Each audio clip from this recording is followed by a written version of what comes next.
ತೇಜ್ ಪ್ರಭು ನ್ಯೂಸ್ಗೆ ಸ್ವಾಗತ. ಹಡಪದ ಅಪ್ಪಣ್ಣನವರು 12ನೇ ಶತಮಾನದ ವಚನ ಚಳವಳಿ ಮತ್ತು ಸಾಮಾಜಿಕ ಕ್ರಾಂತಿಯ ಹರಿಕಾರರಲ್ಲಿ ಒಬ್ಬರು. ಇವರು ಹಡಪದ ಸಮಾಜದವರಾಗಿದ್ದು ಬಸವಣ್ಣನವರ ಮೇಲುಗೈ. ಹಡಪದ ಅಪ್ಪಣ್ಣನವರ 890ನೇ ಜಯಂತಿ ನಿಮಿತ್ತವಾಗಿ ಬೆಳಗಾವಿ ಜಿಲ್ಲೆಯ ಹುಕ್ಕೇರಿ ತಾಲೂಕಿನ ಕನಗಲ ಗ್ರಾಮದಲ್ಲಿ ಶ್ರೀ ಹಡಪದ ಅಪ್ಪಣ್ಣವರ ಜಯಂತಿಯನ್ನು ಕನಗಲಾದ ಹಡಪದ ಅಪ್ಪಣ್ಣ ಸಮಾಜದವರು ಕೂಡಿಕೊಂಡು ಈ ಒಂದು ಬೆಳಗಾವಿ ಜಿಲ್ಲೆ ಹುಕ್ಕೇರಿ ತಾಲೂಕಿನ ಕನಗಲ ಗ್ರಾಮದಲ್ಲಿ 891ನೇ ಶ್ರೀ ಹಡಪದ ಅಪ್ಪಣ್ಣವರ ಜಯಂತಿಯನ್ನು ಅತ್ಯಂತ ಅದ್ದೂರಿಯಾಗಿ ಶ್ರೀ ಮಹಾದೇವ್ ಕಲ್ಮೇಶ್ವರ ಮಂದಿರ ಸಭಾಭವನದ ಮುಂದುಗಡೆ ಈ ಕಾರ್ಯಕ್ರಮವನ್ನು ಆಯೋಜನೆ ಮಾಡಿದ್ದರು. ಮೊದಲಿಗೆ ಶ್ರೀ ಹಡಪದ ಅಪ್ಪಣ್ಣ ಅವರ ಭಾವಚಿತ್ರಕ್ಕೆ ಪೂಜೆಯನ್ನು ಪರಮಪೂಜ್ಯ ಶ್ರೀ ಸಿದ್ಧ ಬಸವದೇವರು ಹುಣಸಿಕೋಳ ಮಠ ಯಮಕನಮರಡಿ ಇವರ ಶುಭ ಹಸ್ತದಿಂದ ನೆರವೇರಿತು. ಸದರಿ ಕಾರ್ಯಕ್ರಮದಲ್ಲಿ ಶ್ರೀಗಳ ಆಶೀರ್ವಚನ ಕೇಳಲು ಗ್ರಾಮದ ಎಲ್ಲ ಭಾವಿಕರು ಬಂದಿದ್ದರು. ಅದಲ್ಲದೆ ಹಡಪದ ಸಮಾಜದ ಬಂಧು ಬಳಗದವರು ಹೆಚ್ಚಿನ ಸಂಖ್ಯೆಯಲ್ಲಿ ಪಾಲ್ಗೊಂಡಿದ್ದರು. ಕಾರ್ಯಕ್ರಮದ ಮುಗಿದ ಮೇಲೆ ಜಯಂತಿಯ ನಿಮಿತ್ತವಾಗಿ ಎಲ್ಲರಿಗೆ ಮಹಾಪ್ರಸಾದ ವ್ಯವಸ್ಥೆಯನ್ನು ಮಾಡಲಾಗಿತ್ತು. ಇದನ್ನು ಪಡೆದು ಎಲ್ಲ ಭಾವಿಕರು ಪುನೀತರಾದರು. ಸದರಿ ಕಾರ್ಯಕ್ರಮದಲ್ಲಿ ಶ್ರೀ ಹಡಪದ ಅಪ್ಪಣ್ಣ ಸಮಾಜದ ಜಿಲ್ಲಾ ಉಪಾಧ್ಯಕ್ಷರಾದ ಶ್ರೀ ಸಂತೋಷ್ ನಾಮಿ, ಹಡಪದ ಅಪ್ಪಣ್ಣ ಸಮಾಜ ಕನಗಲ ಘಟಕದ ಅಧ್ಯಕ್ಷರಾದ ವಿಜಯ್ ಶಿಂದೆ, ಸದಸ್ಯರುಗಳಾದ ಪದಾಧಿಕಾರಿಗಳಾದ ಶ್ರೀ ಶೇಖರ್ ಶಿಂದೆ, ಮಹಾದೇವ್ ಶಿಂದೆ, ಕುಮಾರ್ ಶಿಂದೆ, ವಿಠಲ್ ಶಿಂದೆ, ಸುನಿಲ್ ಶಿಂದೆ, ಶಂಕರ್ ಜಾಣಬಾ ಶಿಂದೆ, ಶಂಕರ್ ದುಂಡಪ್ಪ ಶಿಂದೆ, ಸಾಯಿನಾಥ್ ಶಿಂದೆ, ಶಶಿಕಾಂತ್ ಶಿಂದೆ, ಅಪ್ಪಾಸಾಬ್ ಶಿಂದೆ, ಮಾಂತೇಶ್ ಶಿಂದೆ, ಹಡಪದ ಅಪ್ಪಣ್ಣ ಸಮಾಜದ ಬಂಧು ಬಳಗದವರು, ಶರಣೀಯರು ಮತ್ತು ಗ್ರಾಮಸ್ಥರು ಈ ಕಾರ್ಯಕ್ರಮದಲ್ಲಿ ಪಾಲ್ಗೊಂಡಿದ್ದರು. ತೇಜ್ ಪ್ರಭು ನ್ಯೂಸ್ ಕನಗಲ.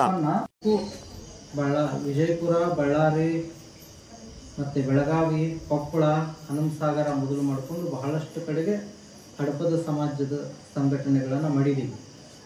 ನನ್ನ ಜೀವನದಲ್ಲಿ ಒಂದು 500ರಿಂದ 600 ಸಂಘಟನೆಗಳನ್ನು ಮಾಡಿದ್ದೀವಿ. ನಾವು ಯಾವುದೇ ಇರ್ಬೋದು, ಕನ್ನಡದ ಸಂಘಟನೆ ಆಗಿರ್ಬೋದು, ದಲಿತ ಸಂಘಟನೆ ಆಗಿರ್ಬೋದು, ಬಹಳಷ್ಟು ಸಂಘಟನೆ ಮಾಡಿದ್ದೀವಿ. ಆದರೆ ಆ ಎಲ್ಲ ಸಮಾಜದ, ಎಲ್ಲ ವರ್ಗದ, ಎಲ್ಲ ಜಾತಿಯ, ಎಲ್ಲ ಉದ್ಯೋಗಗಳ ಎಲ್ಲ ಸಂಘಟನೆಗಳು ಅವ್ರು ಕೊಟ್ಟಂತ ಶಾಲು, ಅವ್ರು ಕೊಟ್ಟಂತ ನೆನಪಿನ ಕಾಣಿಕೆ ಮಠದಲ್ಲಿ ಇದಾವೆ. ಅದರ ಸಂಘಟನೆಗಳು ಜೀವಂತ ಆಗಿ ಉಳಿದಿಲ್ಲ. ಯಾಕಂದ್ರೆ ನಾನು ಅಧ್ಯಕ್ಷ, ನಾನು ಉಪಾಧ್ಯಕ್ಷ.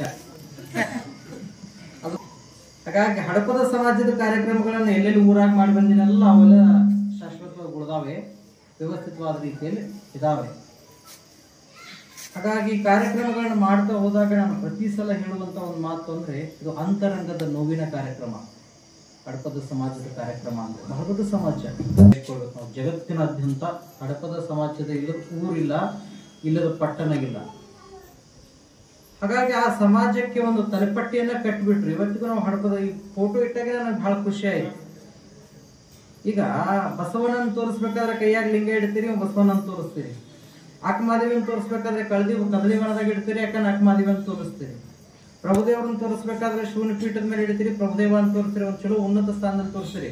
ಹಡಪದ ಅಪ್ಪನ ತೋರಿಸ್ಬೇಕಾದ್ರೆ ಕೈಯಾಗ ಕನ್ನಡಿ ಮತ್ತು ಕೈಯಾಗ ಕತ್ತಿನ ಇಟ್ಟು ತೋರಿಸ್ತೀರಿ. ಯಾಕೆ ಅವ್ರು ಲಿಂಗ ಹಿಡಿದಿರ್ಲಿಲ್ಲೇನು. ಹಾಗಾಗಿ ಇಂತಹ ಫೋಟೋ ಇಟ್ಟಿದ್ದೇನೆ, ಬಹಳ ಗೌರವ ತಂದು ಕೊಟ್ಟಿದ್ದೇನೆ ಅಂತಹ ಮಾತನ್ನು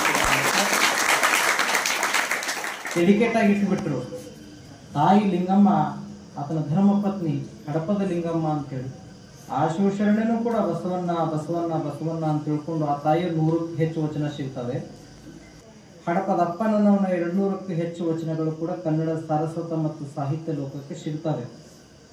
ಹಾಗಾಗಿ ಹಡಪದ ಅಪ್ಪಣ್ಣ ಬಸವಣ್ಣನ ಬಗ್ಗೆ ಮಾತಾಡ್ಬೇಕಾದ್ರೆ ಅದು ಒಂದು ದಿನದ ಮಾತಾಗಂಗಿಲ್ಲ. ಯಾಕಂದ್ರೆ ಅದು 50 ವರ್ಷಗಳ ಕಾಲ ಅವರ ವಿನಾಭಾವ ಸಂಬಂಧನ ಒಂದು ತಾಸಿನೊಳಗಡೆ ಹೇಳೋದು ಬಹಳ ಕಠಿಣ ಆಗ್ತದೆ. ಪ್ರಮುಖ ವಿಷಯಗಳನ್ನು ನಾವು ಹೇಳ್ತೀವಿ. ಇವತ್ತಿಗೆ ನಿಡಸೋಶಿ ಮಠ ನಮ್ಮ ಭಾಗದಲ್ಲಿ ದೊಡ್ಡದು. ಆ ನಿಡಸೋಶಿ ಮಠಕ್ಕೆ ಸಂಬಂಧಪಟ್ಟದ್ದು ಒಂದು 10 ಶಾಖಾ ಮಠ ಇದಾವೆ. ಯಮಕನಮರಡಿ ಮಠಕ್ಕೆ ಸಂಬಂಧಪಟ್ಟದ್ದು ಒಂದಿಷ್ಟು ಶಾಖಾ ಮಠ ಇದಾವೆ. ಐನೂರು ಸಮಾಜಕ್ಕೆ ಸಂಬಂಧಪಟ್ಟದ್ದು ಪಟ್ಟದೇವ್ರ ಮಠ ಅಥವಾ ಒಂದಿಷ್ಟು ಅದಾವೆ. ಆದರೆ ಬಹುತೇಕ ಲಿಂಗಾಯತ ಮಠಗಳ ಸುಮಾರು 6,000 ಲಿಂಗಾಯತ ಮಠಗಳಲ್ಲಿ ಹಡಪದ ಸಮಾಜದ ಮಠಗಳು ಎಷ್ಟಿದಾವ ಅಂದ್ರೆ ಸುಮಾರು 1900 ಹಡಪದ ರೇಚಯ್ಯನ ಮಠಗಳಿದಾವೆ ಕರ್ನಾಟಕದಲ್ಲಿ. ದೊಡ್ಡವರು ಹಡಪದ ರೇಚಯ್ಯನವರು ಅಂದ್ರೆ, ಹಡಪದ ರೇಚಯ್ಯನವರು ಅಂದ್ರೆ ಅಷ್ಟು ದೊಡ್ಡವರು. ಈ ಸಮಾಜದಲ್ಲಿ ಬಂದಂಥವ್ರು 2 ಜನ, ಒಂದು ಹಡಪದ ಅಪ್ಪನ್ನ, ಇನ್ನೊಂದು ಹಡಪದ ರೇಚಯ್ಯ. ಆ ಹಡಪದ ರೇಚಯ್ಯನೇ ಪುನಃ ಉಳುವಿಗೆ ಹೋಗಿ ಚನ್ನಬಸವಣ್ಣನವರಿಂದ ಸಾಕ್ಷಾತ್ಕಾರ ಮಾಡಿಕೊಂಡು 770 ವರ್ಷ ಬದುಕಿದ್ರೆ ಅವನಿಗೆ ಅಂಕಲಿಗೆ ಅಡವಿ ಸಿದ್ದೇಶ್ವರ ಅಂತ ಕರೀತಾರೆ. ಇಲ್ಲ ಅಂಕಲಿಗೆ ಅವರಿಗೆ ಅವರು ಬೈಲಾದರು. ಅಂಕಲಿಗೆ ಅಡವಪ್ಪನೇ ಹಡಪದ ರೇಚಯ್ಯ. ಅಲ್ಲಿ ಕಲ್ಯಾಣದಲ್ಲಿ ಹಡಪದ ರೇಚಯ್ಯ ಅಂದ್ರೆ ಬಂದವ್ರಿಗೆ ಈ ಪಾನ್ ಪಟ್ಟಿ ಕಟ್ಟಿಕೊಡುವುದು, ಊಟ ಆದ್ಮೇಲೆ ವಿಳ್ಯದೆಲೆ ಕಟ್ಟಿಕೊಡುವಂತ ಕಾಯಕ, ವಿಳ್ಯದೆಲೆಯಿಂದ ಹಡಪದ ರೇಚಯ್ಯ ಅಂತ ಹೇಳಿ ಆತ ಅಂಕಲಿಗೆ ಅಡವಪ್ಪ ಆಗಿ ಪರಿಣಮಿಸ್ತಾನೆ. ಈ ಕಡೆ ಚಿಕ್ಕತೊಟ್ಲಕೆರೆ ಮತ್ತೆ ಹರಪನಹಳ್ಳಿ, ಈ ಶಿವಗಂಗೆ, ಬೇಬಿ ಬೆಟ್ಟದ ಕಡೆ ಹೋದ್ರೆ ಆತರಿಗೆ ಅಟವಿ ಸಿದ್ದೇಶ್ವರರು ಅಂತ ಕರೀತಾರೆ.